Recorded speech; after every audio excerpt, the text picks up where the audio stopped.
Hari kemerdekaan Indonesia yang ke-80 merupakan momen penting bagi bangsa Indonesia. 8 dekade telah kita lewati sejak proklamasi kemerdekaan pada 17 Agustus 1945. Peringatan Hari Kemerdekaan ini tidak hanya sekedar mengenang peristiwa masa lalu, tapi juga sebagai refleksi atas perjuangan dan pengorbanan para pahlawan yang telah membawa Indonesia menjadi negara yang merdeka.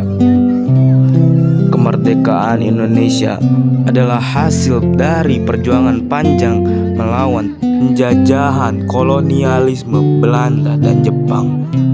Dan juga kemerdekaan bukan hanya tentang tanggal dan peristiwa, tetapi tentang semangat untuk terus membangun, merawat persatuan, dan mewujudkan cita-cita para pendiri bangsa.